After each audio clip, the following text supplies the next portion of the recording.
Olá, amigas, olá, amigos do GELAC, do Grupo Espírita Luz, Amor e Caridade.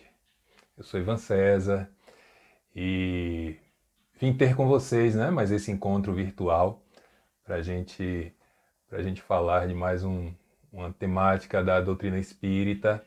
E já antecipando para vocês que o chat está aberto, o bate-papo está aberto, a hora que vocês quiserem fazer alguma interação, sintam-se à vontade.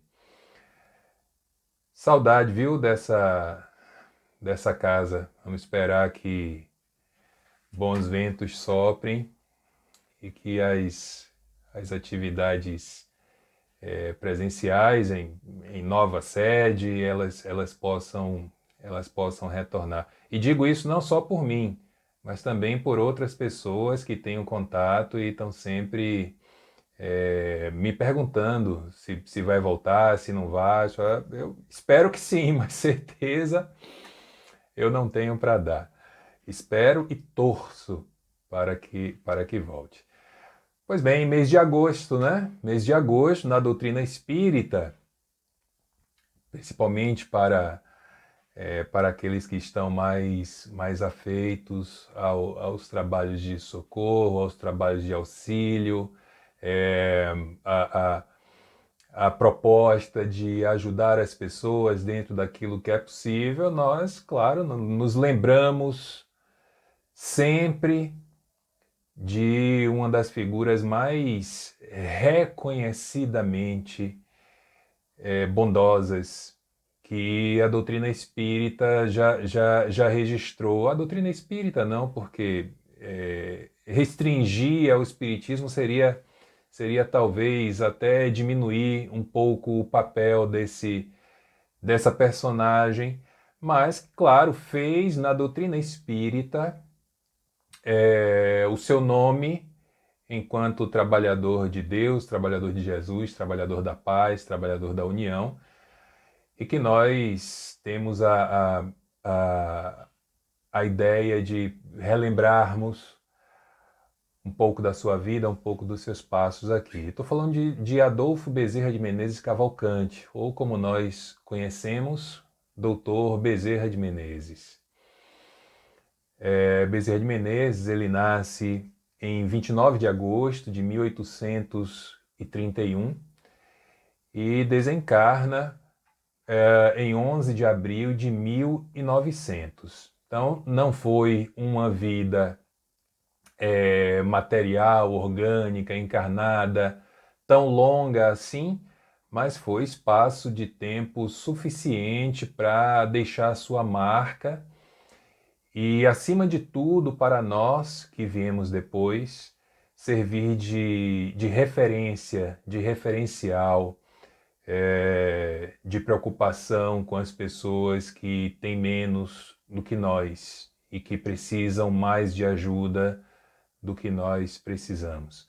Então são 191 anos do seu nascimento, e claro, eu penso que é uma das datas, deveria ser uma das datas símbolos do Espiritismo, o 29 de agosto, como o 11 de abril também, marcos da história desse homem sensacional que por aqui esteve. Bezerra de Menezes era cearense. Ele nasceu no lugarejo chamado Riacho de Sangue, que hoje se chama Jaguaritama, lá no Ceará, mas ele foi radicado no Rio de Janeiro. Foi para o Rio de Janeiro estudar medicina, com muitas dificuldades, ele consegue se tornar médico, né? Foi casado 2 vezes.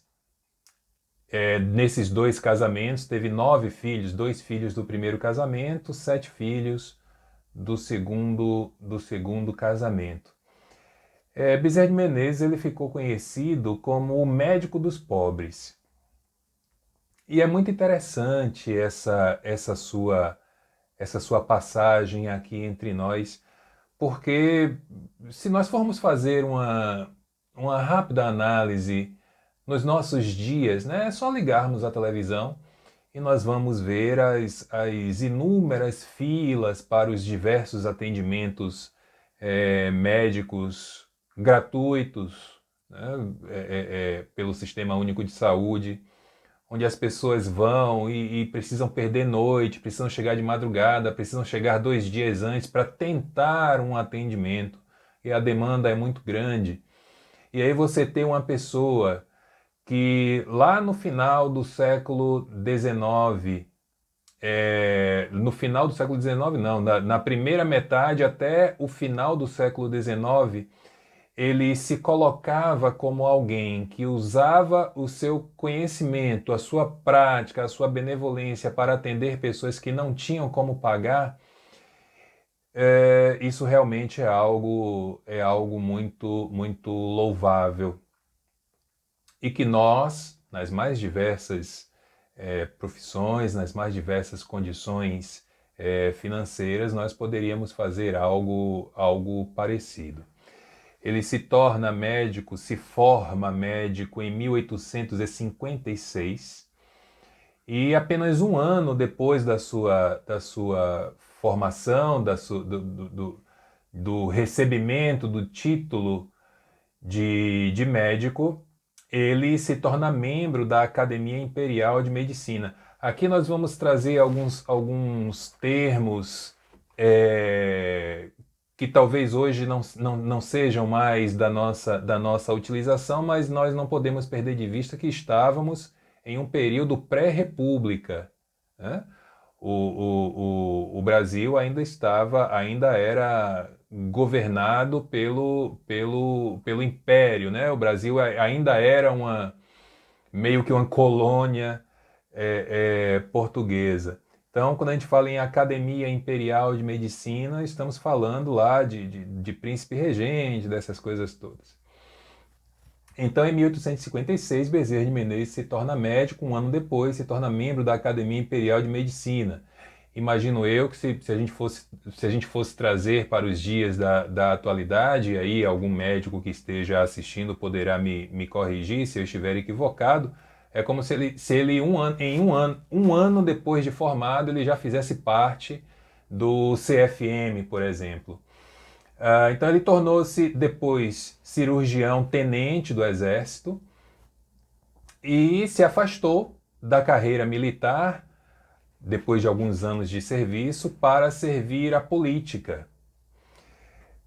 pelo Partido Liberal. E aqui eu quero fazer eu quero abrir um parêntese porque muitas vezes nós somos muito presos a nomenclaturas, né?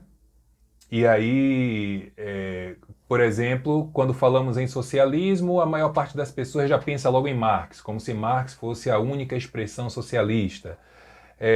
Quando falamos em liberalismo, pensamos em Adam Smith, como se fosse o único pensador liberalista. Não, eu penso que, principalmente a nós espíritas, porque afinal de contas está escrito já em A Introdução de O Livro dos Espíritos, que nos faltam palavras para designar coisas diferentes. Muitas vezes nós utilizamos a mesma palavra para designar coisas que não têm uma relação, não estão necessariamente relacionadas entre si. Então, eu faço questão de abrir esse parêntese quando eu digo que Dr. Bezerra ele era filiado ao Partido Liberal, para a gente não fazer uma confusão com o Partido Liberal da atualidade, né, do século XXI, de 2022. E eu sugiro, inclusive, a quem tiver interesse, que faça uma pesquisa sobre a Liga Progressista. E aí vocês vão entender o que era a figura, o que era a figura não, o que era a instituição Partido Liberal àquela época, e o que era a figura, sim, o que eram os ideais de Bezerra de Menezes e dos outros filiados a esse partido. Então, ele elegeu-se deputado geral, era uma espécie de deputado federal, em 1867. E quais eram as bandeiras que ele defendia? O federalismo, a união dos estados em torno de uma sede de governo, a democracia, principalmente lutando pelo voto direto e, acima de tudo, a abolição da escravatura. Em 1867, nós ainda éramos um país escravocrata, né? E vários grandes nomes da história da nossa sociedade, eles se colocaram contra o regime, obviamente, e Bezerra de Menezes foi mais um desses. Ocorre que política, infelizmente, política partidária, a gente sabe como é que é, né? Então, com os seus ideais, ele sofreu com perseguições, né? Imagine o que é você ter aquilo que se presume, e eu falo que se presume por uma razão muito simples, porque eu não conheci a pessoa Bezerra de Menezes. Claro, estamos em épocas bem diferentes, então eu não posso atestar com a minha vivência, mas claro, por tudo o que a gente tem escrito, por essa história que eu estou narrando agora e acima de tudo pelo seu trabalho na espiritualidade em nome da nossa salvação e da nossa misericórdia, eu não tenho por que duvidar da sua honestidade. Então, um político honesto em meio a tantos políticos corruptos, com certeza ele será perseguido. Porque o que esse pessoal quer, na verdade, é que nós nos dobremos a uma moral vigente naquele meio. Então, quando você não se dobra a essas condições, você, no mínimo, vai ser marginalizado, e foi o que aconteceu com ele. Atrelado a isso, houve a dissolução da Câmara Federal, que a gente vai falar um pouco mais daqui a pouco. Então ele resolve se afastar da política e se dedicar às atividades empresariais. Porque quando nós falamos em Dr. Bezerra de Menezes, claro, é natural que a gente lembre majoritariamente da sua carreira como médico, comecei falando, né, o médico dos pobres. Nós lembramos de alguns pontos da sua carreira política, mas nós nos esquecemos completamente de que Bezerra de Menezes ele teve papel fundamental no desenvolvimento da sociedade carioca, da sociedade do Rio de Janeiro, do estado do Rio de Janeiro, que àquela época abrigava na cidade do Rio de Janeiro a capital do nosso país. E nós não sabemos do papel importante de desenvolvimento que Bezerra de Menezes teve para aquele estado, quando se lançou as atividades empresariais. Por exemplo, ele criou a companhia Estrada de Ferro Macaé Campos. Macaé Campos, as cidades de Macaé e de Campos, para quem não sabe, são cidades polo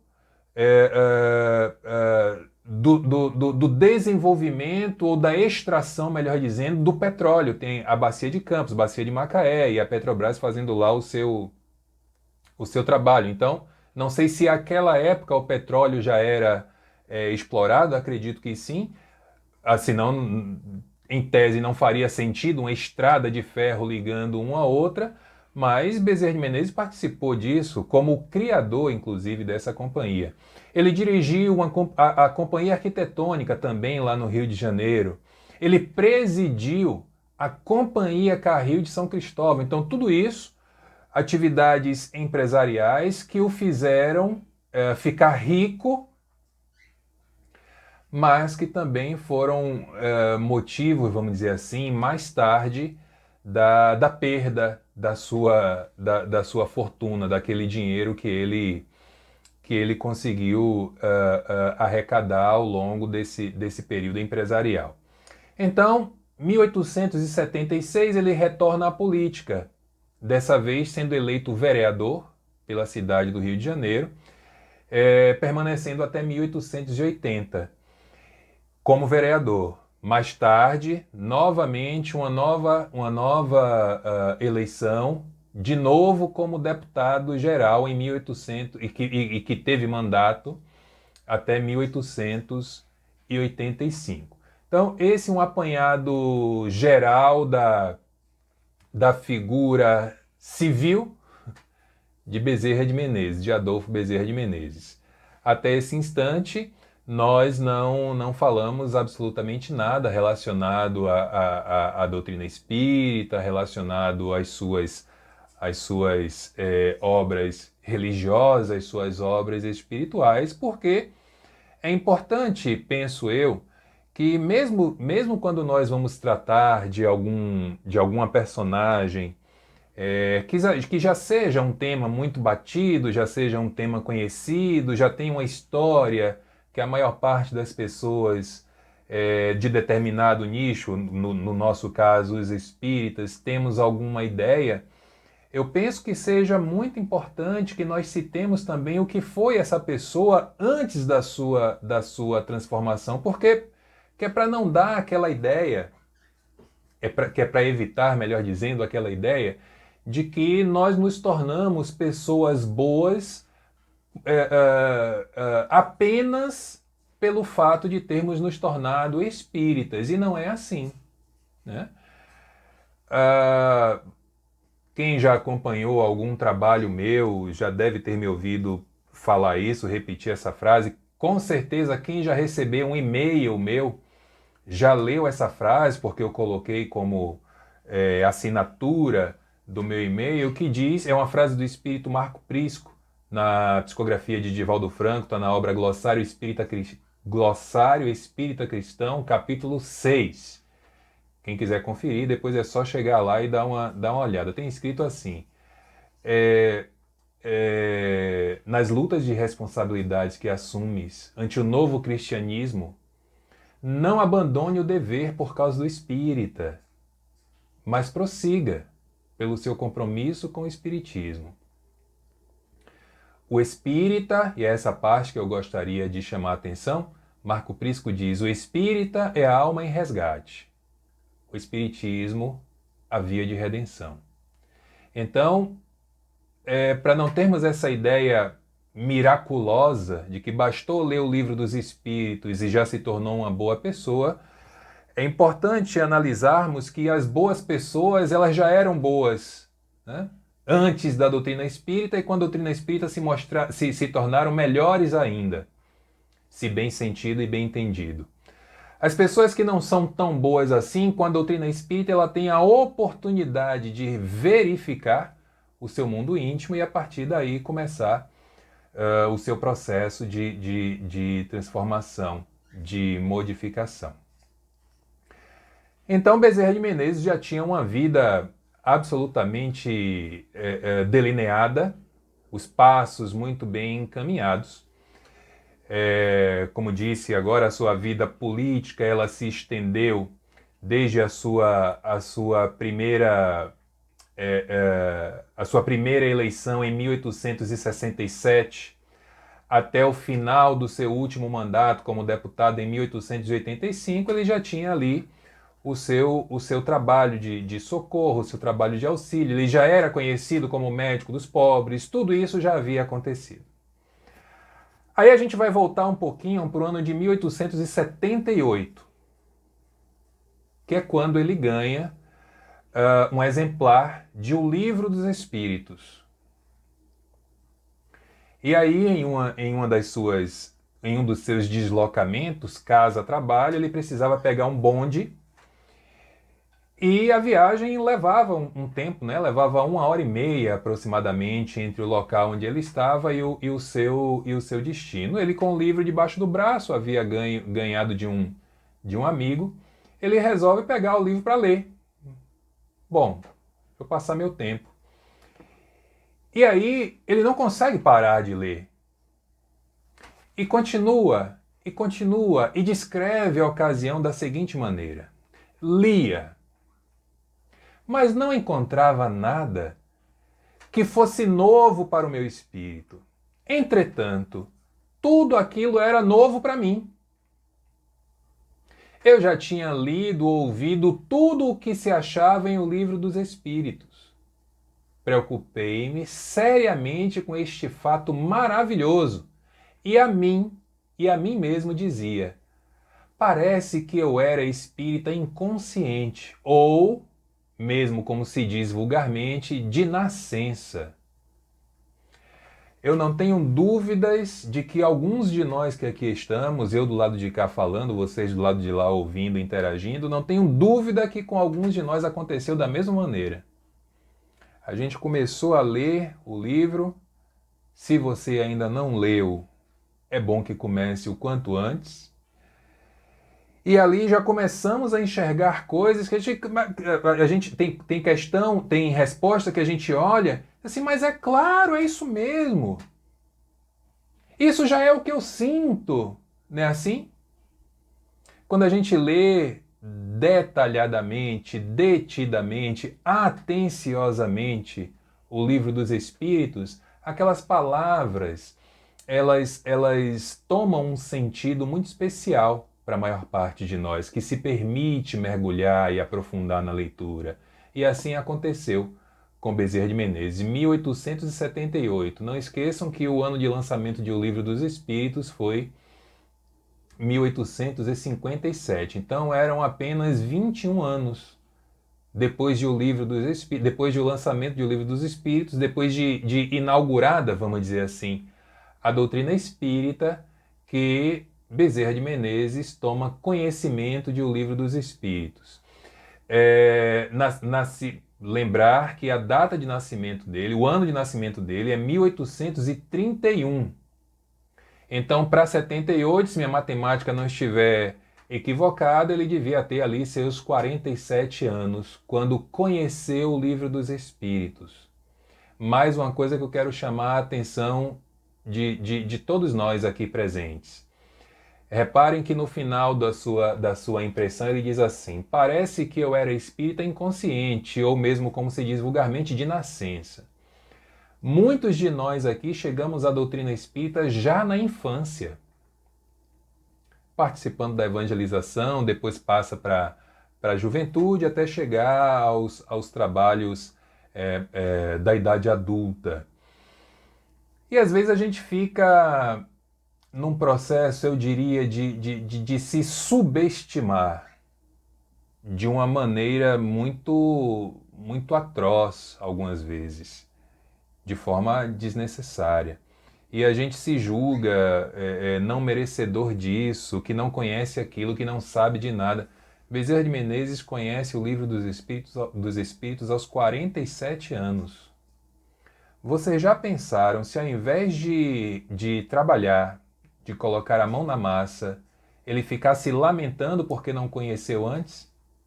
Porque ele teve 21 anos para conhecer o Livro dos Espíritos antes da ocasião em que ele conheceu. Mas ao invés de lamentar pela sua biografia, pela sua história, ele arregaçou as mangas e partiu ao trabalho. 1878. Anos mais tarde, 1885, ele adota um pseudônimo, o pseudônimo Max. Inclusive há obras disponíveis na Federação Espírita Brasileira, onde o espírito se chama Max, né? O pseudônimo, melhor dizendo, é Max. Ou seja, quando você ler Max, pode olhar direito que certamente é Bezerra de Menezes. Então, com esse pseudônimo, ele começa a escrever artigos para um periódico chamado O País, que era um periódico da União Espírita do Brasil. E esses artigos, eles foram publicados, eles começaram a ser publicados mais ou menos um ano depois, em 1886, e continuaram de forma ininterrupta até o ano de 1893. Aí, voltando à sua vida pré-espiritismo, mas vocês vão entender já já por que eu faço essa volta agora, eu gostaria de citar duas obras que ele escreveu antes de conhecer o Espiritismo. A primeira citação que eu faço é uma obra que se chama A Escravidão no Brasil e as medidas que convém tomar para extingui-la sem dano para a nação. A escravidão no Brasil e as medidas que convém tomar para extingui-la sem dano à nação. Essa é a primeira obra. A segunda, breves considerações sobre as secas do norte. Aquela época havia uma uma pequena mistura de termos, né? Quando ele fala norte, ele está se referindo ao Nordeste. Quando eu falei mais cedo que uma das bandeiras que Bezerra de Menezes foi eleito deputado-geral em 1867 foi a abolição da escravatura, e muitas vezes a gente acha que apenas pelo fato de se tornar espírita, já se torna, já vira a chave automaticamente para ser alguém melhor. Eu trago essa referência bibliográfica para que a gente tenha uma ideia um pouco mais, tente pelo menos ter uma ideia um pouco mais aprofundada do que é a vida dessas pessoas. Já trazia no seu mundo íntimo um olhar social em relação aos problemas que vivíamos naquela época. Ele fala de dois grandes problemas que até hoje nós vivemos, um de uma forma um pouco mais direta, outro de uma forma, eu diria, está ali no meio do caminho entre direta e indireta. A escravidão, que até hoje traz as suas cicatrizes, as suas nódoas, até hoje sofremos com esse período enorme da nossa história, se é que a escravidão efetivamente já acabou. E ele fala sobre a seca, as secas que naquela época estavam, vamos lá, praticamente toda concentrada na região Nordeste. Hoje não. Hoje, com o aquecimento global, com as mudanças climáticas, nós temos seca em praticamente todas as regiões do país. Então, aqui nós podemos perceber duas grandes preocupações sociais de Bezerra de Menezes. E por que eu estou chamando a atenção disso? Por que eu voltei? Eu já estava falando do Bezerra de Menezes espírita e voltei para falar do Bezerra de Menezes civil. O Bezerra de Menezes católico, ele era católico antes. Não faz muito tempo, houve aí um lançamento de uma obra em que no seu conteúdo traz uma carta atribuída ao espírito Bezerra de Menezes. Quando você lê essa carta de uma forma mais atenta, você percebe nela algumas características que eu me recuso a entender que são características daquele espírito. Porque se forem características daquele espírito, de duas uma. Ou eu nunca conheci o Bezerra de Menezes verdadeiro, ou eu fui enganado esse tempo todo por ele. Por isso eu trago esse resgate da história do homem pré-espiritismo. Essa carta traz alguns termos xenofóbicos em referência a povos de outras nações. Essa carta traz alguns termos com uma, eu diria, uma violência no seu linguajar que, do que eu já li até hoje a respeito dele e por ele, não casam com a personalidade daquele espírito. É uma carta absolutamente preconceituosa e bélica, belicosa. Por que eu chamo a atenção disso?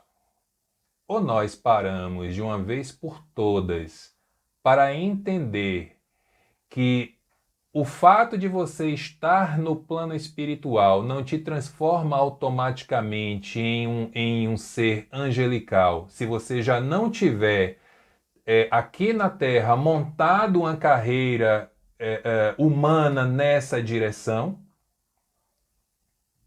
e que a gente pare de uma vez por todas de acreditar em qualquer coisa que nos apresentam. Porque há uma distância, há uma diferença fundamental, importantíssima, entre o texto que o Espírito manda, admitindo aqui que o Espírito efetivamente mandou o texto, porque pode não ser desse Espírito, mas vamos admitir que tenha sido efetivamente Bezerra de Menezes, há uma discrepância entre o que é enviado e aquilo que é escrito pela psicografia. Por quê? Pela participação do médium ou da médium que recebeu a comunicação.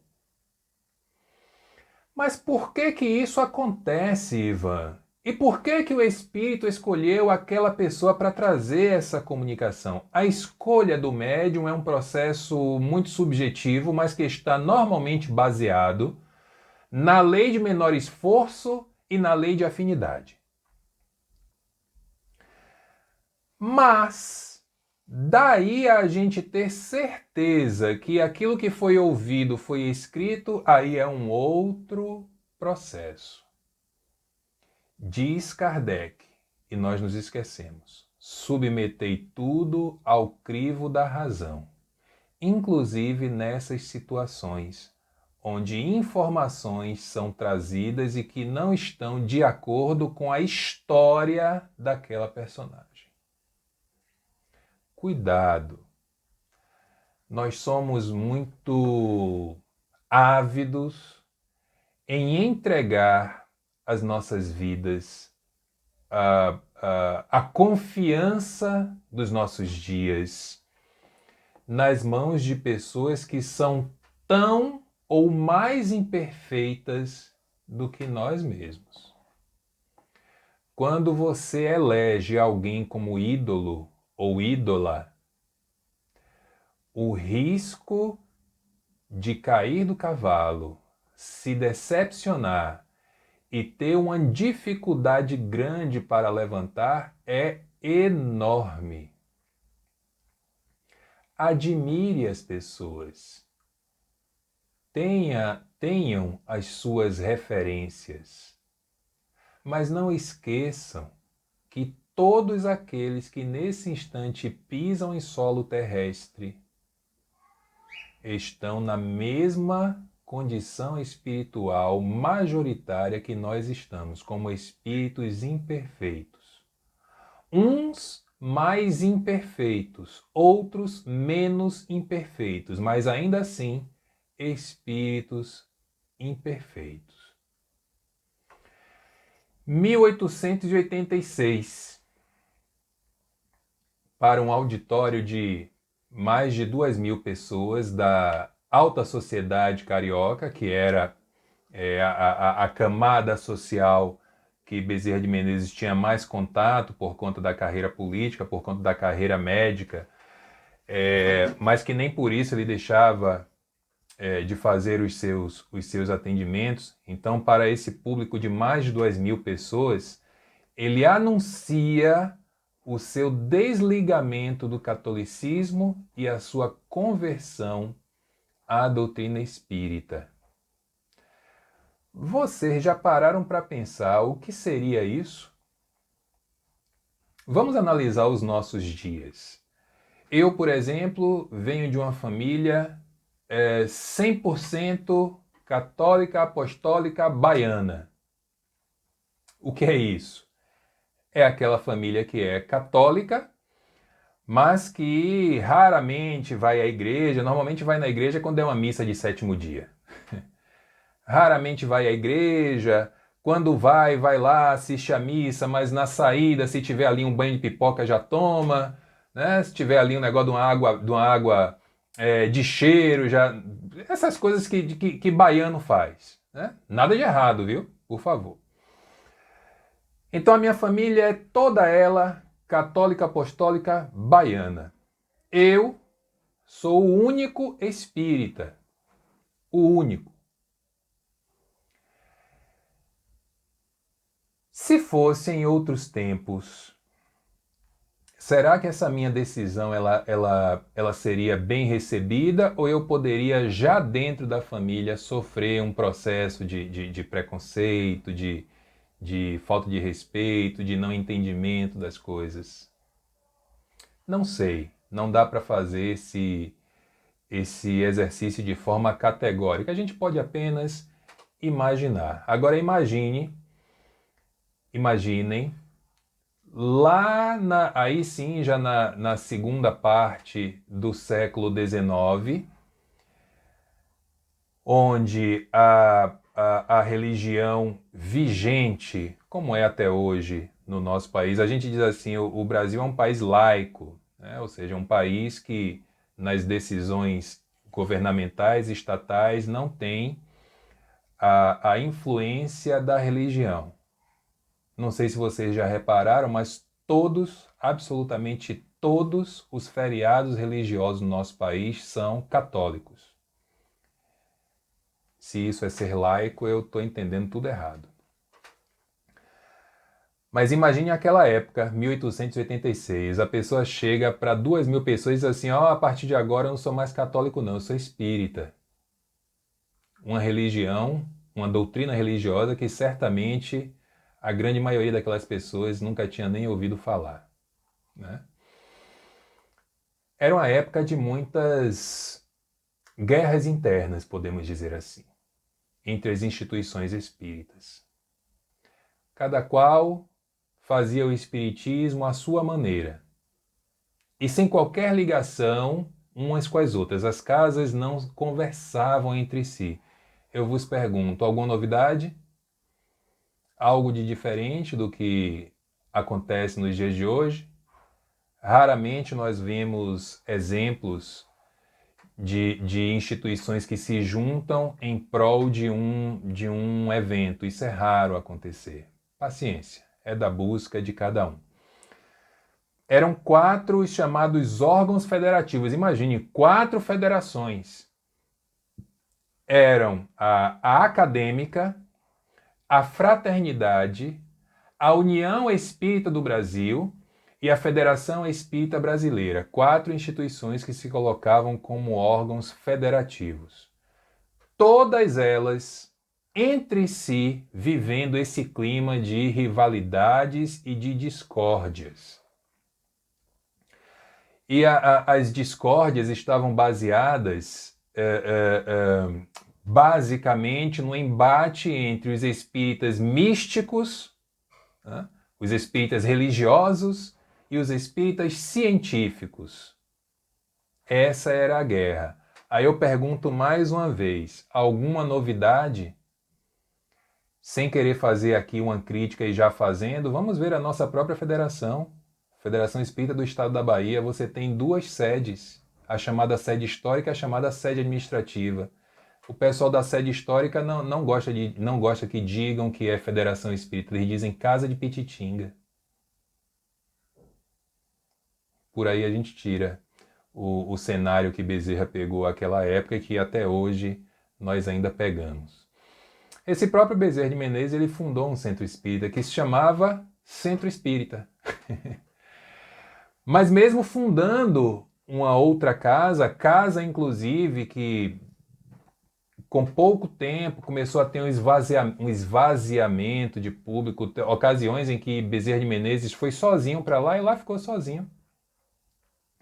Mas mesmo assim ele não deixou de fazer o seu trabalho, de estar presente nas reuniões das outras instituições, das outras 4 instituições federativas. Aí acontece um fato histórico. Quem está lembrado ou lembrada aí das aulas de história, talvez se recorde do que eu vou narrar. Eu não estava lembrado não, só vou narrar porque é prudente que a gente faça uma pesquisa antes de apresentar o tema proposto, seja ele qual for. Nós tivemos entre os anos de 1889 e 1894 a chamada Revolta da Armada. Armada era o nome da época que se dava à Marinha.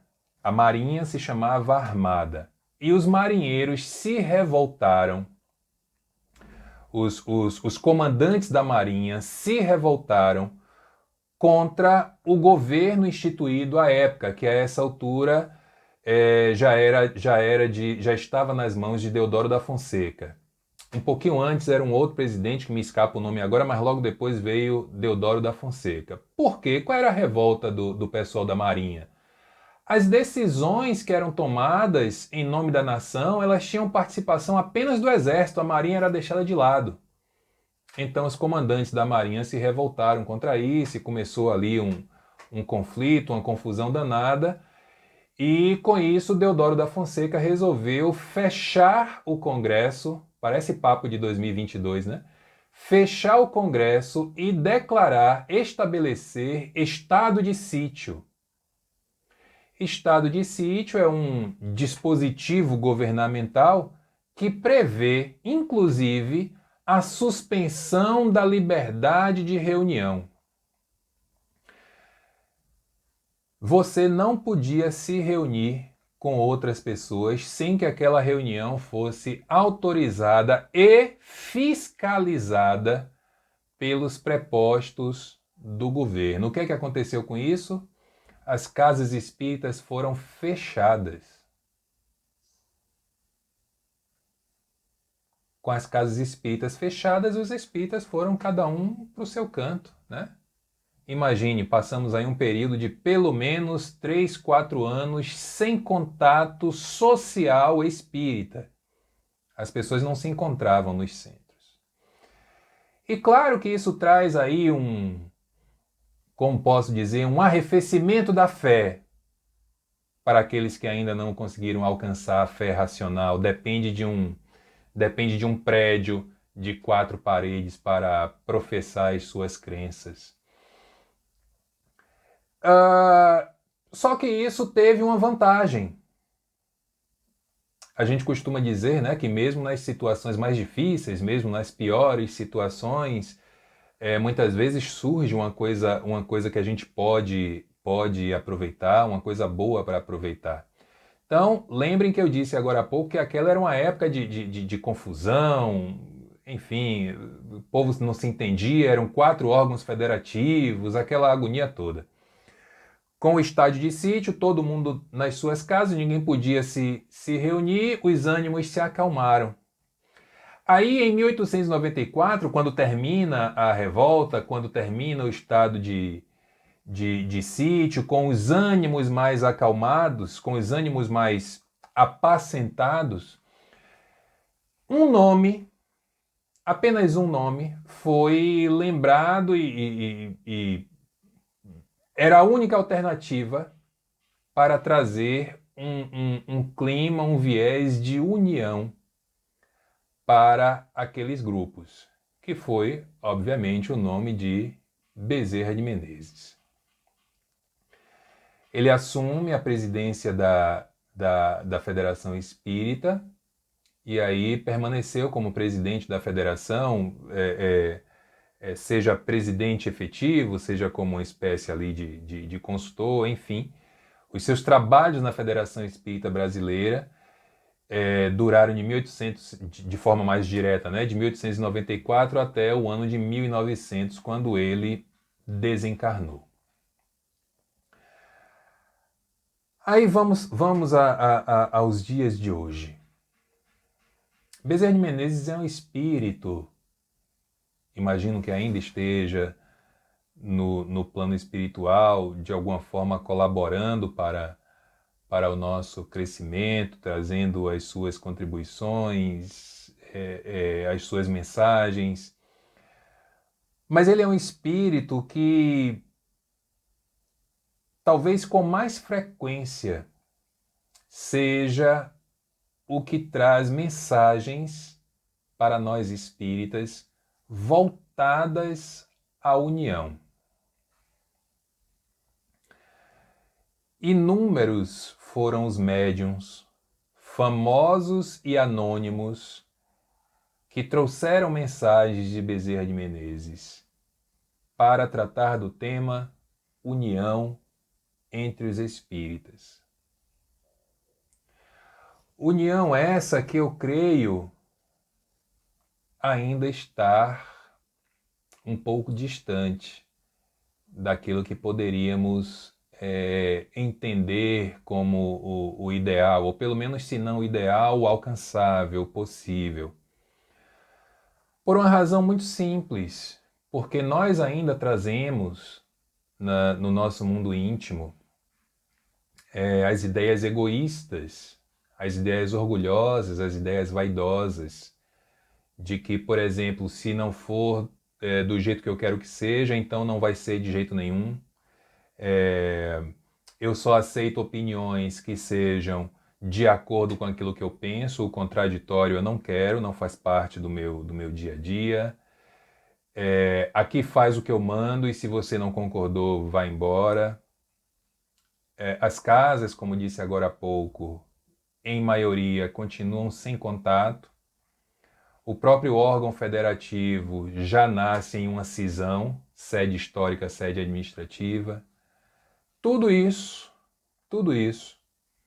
E eu não estou aqui me referindo apenas ao cenário baiano, não. Me refiro a um cenário nacional e até mundial. Você vê, por exemplo, estados aqui da nossa nação, onde existem duas federações estaduais. Uma dá o nome de União, a outra dá o nome de Federação. E elas não têm nada a ver uma com a outra. Uma vez eu confesso a vocês que fiquei assustado. Assustado, o termo é esse mesmo. Com uma matéria que assisti na TV. Era um programa, que eu não recordo o nome agora, nem do programa, nem do apresentador, era uma série que passava em um desses canais por assinatura, salvo engano, passava no Canal Brasil, onde esse apresentador ele buscava conhecer as religiosidades do nosso país. E quando ele chega no Maranhão, foi Maranhão, Ivan? Foi Maranhão. Quando ele chega no Maranhão, ele começou a falar com um religioso de uma outra expressão religiosa, e a maior parte do seu trabalho estava baseada em um processo, na falta de um nome melhor, eu vou dizer que era um processo de descarrego, né, que fazia ali um monte de oferendas, matava uma galinha e pegava o sangue daquela galinha e dava banho na pessoa para limpar, tal, aquela coisa toda. E aí uma pessoa, um paciente, autorizou que fosse filmado o seu tratamento. Mostrou tudo, aquela coisa toda, no final o repórter foi entrevistar o paciente. E qual foi o meu susto? O paciente declarou que ele era presidente da Federação Espírita daquele estado. A minha sorte é que eu estava sentado no sofá, porque se tivesse numa cadeira eu caía para trás. Não é possível que eu estou vendo isso, não. É possível. É possível porque essas tantas mensagens de união que Bezerra de Menezes traz, a história, a sua própria história, direcionada no sentido da união, é para que a gente possa, nós espíritas, aos outros não preciso me dirigir, mas que nós espíritas, de uma vez por todas, já que abraçamos o espiritismo, também conheçamos o espiritismo. Porque enquanto a gente não conhecer, vamos precisar fazer um monte de coisas que muitas delas absolutamente respeitáveis, mas que servem apenas de alegoria. Porque se admitimos Jesus como nosso modelo, vamos lembrar que ele nos disse que o reino de Deus estava em nós. Então, mesmo nas nossas casas espíritas que fazem trabalhos sérios, que fazem trabalhos efetivamente espíritas, quando a gente fala no passe, por exemplo, existem pessoas que acham que se for na casa espírita e não tomar um passe, não funcionou. Então é como se não tivesse ido. Por quê? Você foi lá para aprender algo, para ter a oportunidade de aprender algo ou para ter apenas um tratamento exterior, esquecendo do nosso interior. Então é preciso ter muito cuidado. Enquanto a doutrina espírita for atacada pelos próprios espíritas, Bezerra de Menezes vai continuar tendo a necessidade de mandar mensagens falando em união. Como também falava muito em socorro. Tem uma frase dele que eu gosto muito, uma frase atribuída a ele que eu gosto muito, Diz assim, quando a caridade é muito discutida, o socorro demora a chegar. Vou fazer, vou acontecer, é hoje, é amanhã, não, tem que ser assim, tem que ser assado, e a pessoa morrendo de fome, morrendo de frio, e essas coisas todas que a nossa sociedade nos apresenta. Então, temos aí, de forma mais conhecida, de forma mais popular, vamos dizer assim, acesso às mensagens de Bezerra de Menezes, basicamente por 3 médiuns, 2 já desencarnados, um ainda encarnado, e um autor que não era um autor mediúnico, vamos dizer assim, mas que, para mim, é um dos pilares do que hoje eu posso dizer que é a doutrina espírita. Esse autor se chama Hermínio de Miranda.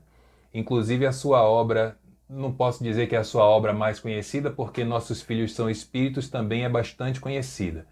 Mas Diversidade dos Carismas, de Hermínio de Miranda, ele narra a história de Regina, que é justamente com o Dr. Bezerra de Menezes. Esse, aquele que estava até poucos anos atrás entre os encarnados, Hermínio de Miranda. Mas nós temos os textos de Dr. Bezerra pela psicografia de Chico Xavier, de Divaldo Franco, de Ivone Pereira. Só aí são 3 fontes. Fontes, eu diria, consagradas, mas que todas elas, não apenas para essas pessoas, como para todos nós de maneira geral, é necessário que se faça análises criteriosas, né, de acordo com aquilo que a história nos apresenta. Vamos lembrar de Kardec mais uma vez. Submetei tudo ao crivo da razão. Então, que essa energia de Bezerra de Menezes, que esse contato, essa predileção que ele tem pelo trabalho de socorro, pelo trabalho de ajuda, ela possa também nos contagiar. Que nós possamos observar o outro como alguém talvez mais necessitados que nós, mas que também é uma pessoa que nos coloca em contato com os nossos sentimentos de socorro mais puros, com a piedade, com a caridade. E são oportunidades inúmeras que temos no nosso dia a dia de auxiliarmos a quem quer que seja. Bezerra de Menezes é merecedor de todas, absolutamente todas as homenagens que já fizeram a ele até hoje. Eu penso apenas que a maior homenagem que podemos fazer a um espírito dessa hierarquia, a um espírito desse nível de evolução espiritual, é pautar os nossos dias no auxílio aos necessitados. Ele não foi chamado de um médico dos pobres à toa. Então, minhas amigas e meus amigos, como disse, entrando o mês de agosto, lembrando de Bezerra de Menezes, eu desejo a todas vocês, desejo a todos vocês que nós possamos minimamente fazer a nossa parte, porque já recebemos muitas mensagens pedindo união e pedindo trabalho de socorro. O que nos falta é colocar a mão na massa, por nós e pelos outros. Muito obrigado mais uma vez pela oportunidade, sempre à disposição. Que o Senhor nos abençoe.